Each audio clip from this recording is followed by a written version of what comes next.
je poursuis sur la question de la censure autour de l'islam, et qui est une censure néfaste pour les musulmans et qui est organisée par des institutions bien pensantes, en réalité conformistes, qui empêchent le débat. Je vais vous donner un exemple. J'ai assisté à la conférence d'un des auteurs du gros livre sur l'histoire des relations juifs et musulmans.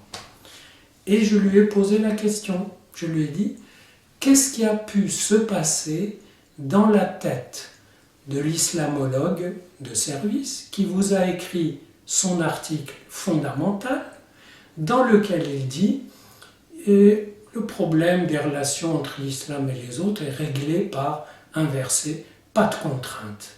Et en effet, pas de contrainte en religion.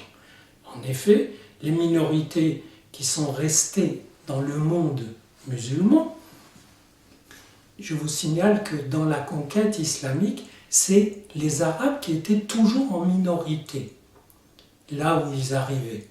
Mais oui, ils étaient en minorité. Et d'ailleurs, ils campaient souvent en dehors de la ville.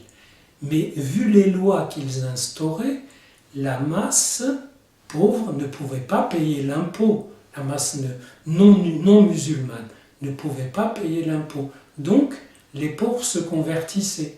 Mais les riches aussi des pays qui étaient conquis se convertissaient pour ne pas être encore plus fustigés par les pauvres.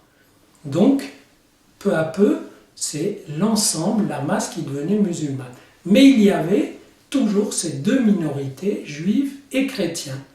Et donc, cela payait un impôt spécial et qui était souvent très contraignant et avait un statut inférieur, qu'on appelle le statut de dhimmi.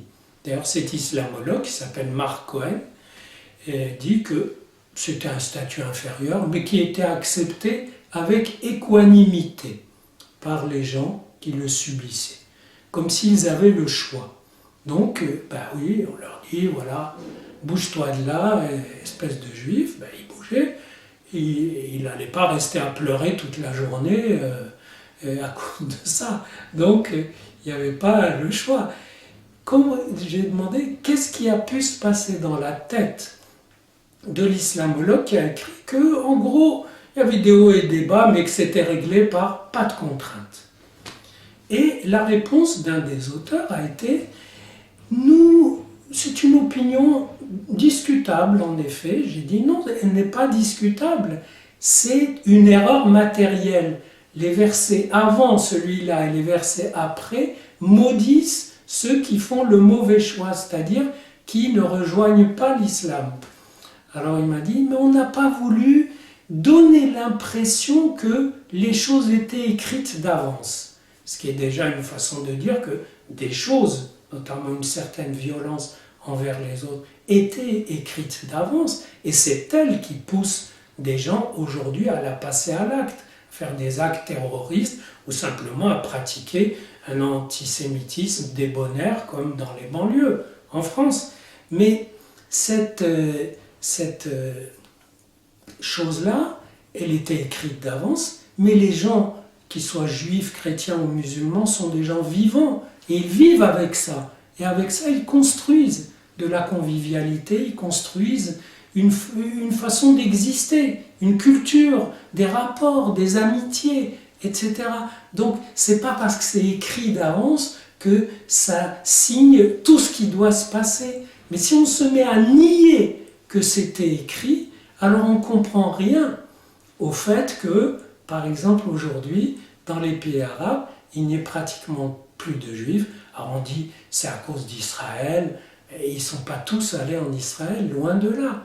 Ils sont venus en France, en Amérique, dans d'autres pays. C'est que tout simplement, vu leur statut inférieur dans les pays arabes, ce statut inférieur ne pouvait plus tenir avec la modernité et ne pouvait encore moins tenir avec l'émergence d'un État juif indépendant qui non seulement tenait tête aux armées arabes, mais a remporté sur eux des victoires.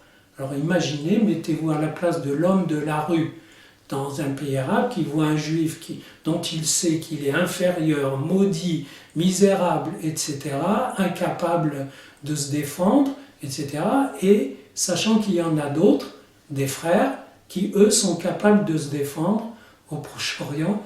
C'est impossible, c'est une vision schizophrénique. Donc la position de ce juif, le maintien de ce juif dans ces pays arabes est problématique. Il faut qu'il s'en aille. Des fois on l'a chassé, des fois on ne l'a pas chassé. Sa position était intenable. Dans les pays musulmans non arabes, c'est différent. Un petit peu différent parce que l'armée d'Israël n'a pas eu affaire à des armées musulmanes non arabes. Vous voyez comment les questions d'identité ont leur importance, et que bien qu'on parle de Coran, de juifs, de chrétiens, etc., ce ne sont pas des questions religieuses, ce sont des questions d'identité.